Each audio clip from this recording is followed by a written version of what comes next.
May I now request Marshal Soman to kindly release the book and say a few words. Sir, you can just hold up the book and some.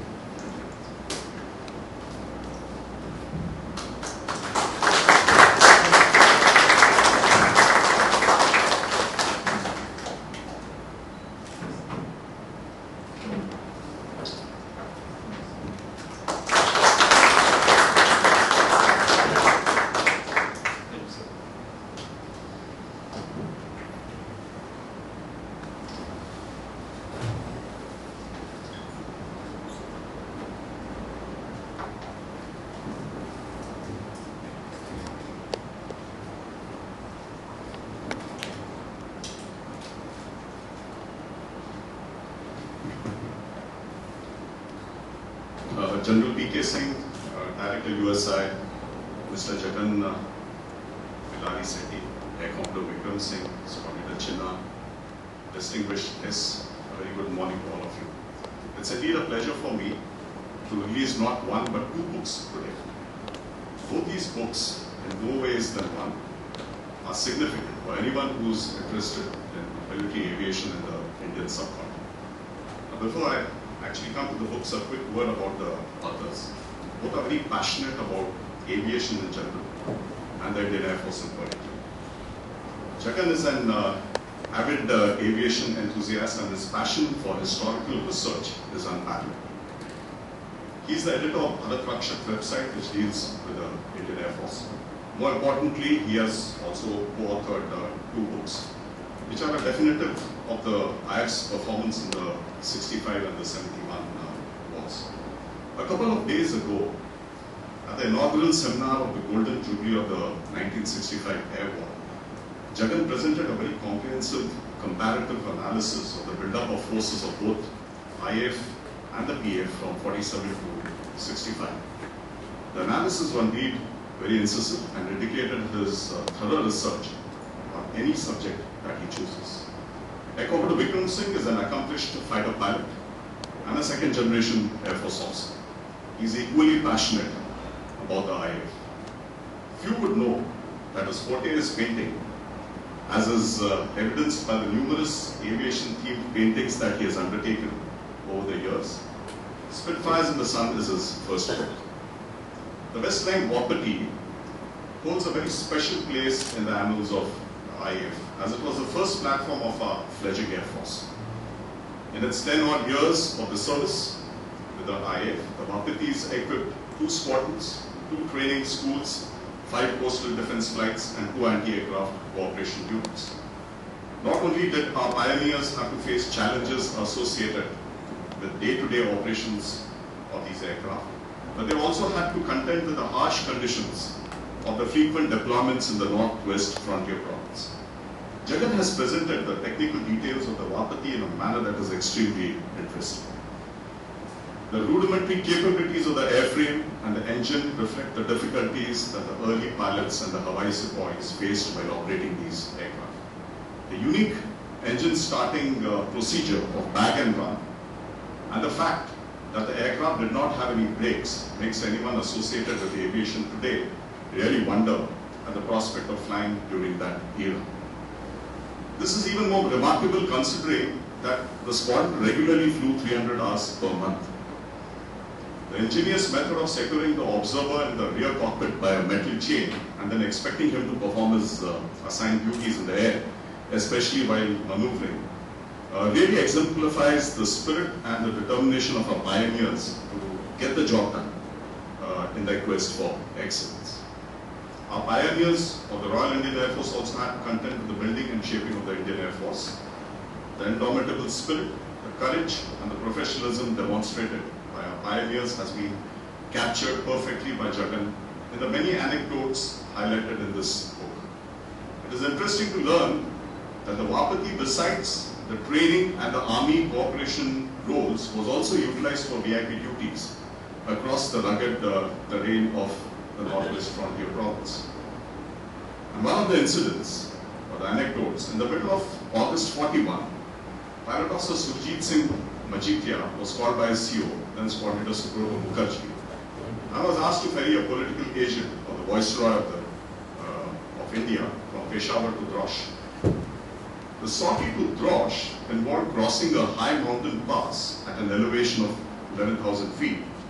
And the chances for the pass getting covered by clouding in the afternoon increased the element of risk and necessitated a return takeoff before 1200 hours. The sortie to Drosh was uneventful. However, the meetings and the brunch at Drosh delayed the departure. Thus, by the time they reached the pass, it was covered with clouds. Vijay assessed that he would be able to negotiate the weather and decided to press on. On crossing the pass, he experienced hail and rain, resulting in the aircraft severely buffeting and being thrown out. After he had regained control of the aircraft, he tried to check whether the VIP passenger behind him was all right, but got no reply. He was then convinced that his passenger had fallen out and he was heading for a court-martial. Post-flight, it was revealed that his passenger, to avoid the hail and rain, had crept into the hollow space near the tail of the aircraft and had gone off to sleep, leading the young pilot to believe that the VIP had fallen. Jagan has also painstakingly researched the history of every Vapati operated by the RIF. The sheer effort to account for every tail number, dig up records lost in the sands of time, and document the history is really commendable. All in all, I think the Westland Vapati in the Indian Air Force is a book that is a must read, and for anyone interested in the genesis of the Indian Air Force. Coming to Spitfires in the sun, very few aircraft in the world hold the privilege of being designated as recognized classics. The Spitfire, with its sleek looks, elliptical planform, and superior performance, is one such aircraft. The Spitfire probably holds the record for the maximum number of subvariants produced on a single aircraft, numbering close to about 40. It is also probably the only aircraft to have been operationally deployed in all the theaters of World War II, Europe, Africa, Burma, Southeast Asia, Russia, and even over the Atlantic. The Spitfire was inducted into the RAF after it had been bloodied in battle over the skies of France and England. By then, it was admired by both friend and foe. Its reputation enhanced by an interesting incident that occurred during the Battle of Britain. During the Battle of Britain, Reich Marshal Goring was upset over the lack of results by the Luftwaffe.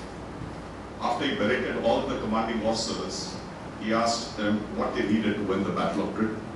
To which Adolf Galland, then commanding officer of a Me 109 squadron, famously quipped, "Give me a squadron of Spitfires."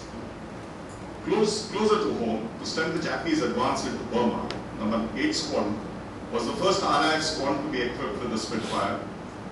And like the Vapati, the subsequent history of the Indian Air Force is deeply entwined with that of the Spitfire.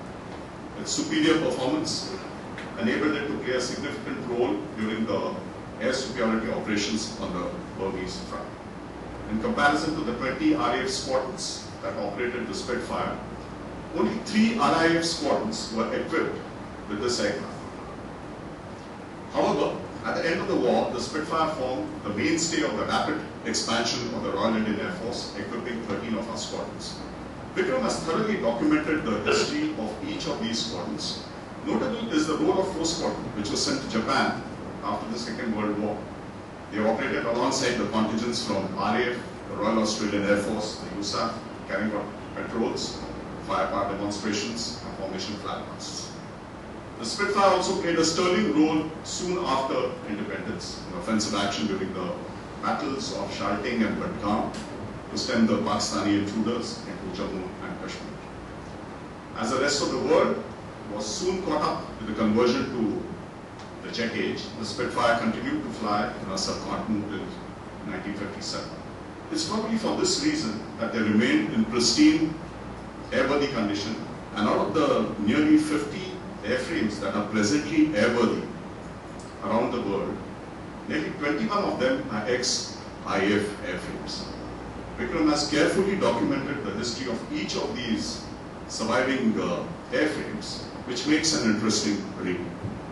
He has also recorded in great detail the losses borne from 1944 to 53. Now, accurate recording of our history has always been a challenge. However, both these books by Jagan and Vikram have helped bridge large gaps in the narrative of the early stages of the Indian efforts. Each author has addressed a specific yet significant era in IF's history, and I would like to thank them for their contribution.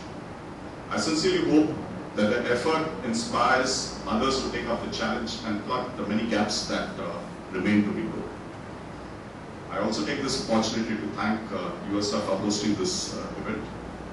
More importantly, I would like to thank General P.K. Singh, Marshal Bharat Kumar, Chairman of the Board of CFHR, and Swati China, Secretary and Editor of CFHR, for their sustained and I think priceless efforts to promote the history and legacy of the Indian Armed Forces.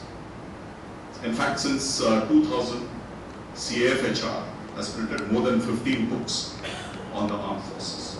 These books, apart from providing factual documentation of historical data, also serve in motivating our future generations to join the armed forces.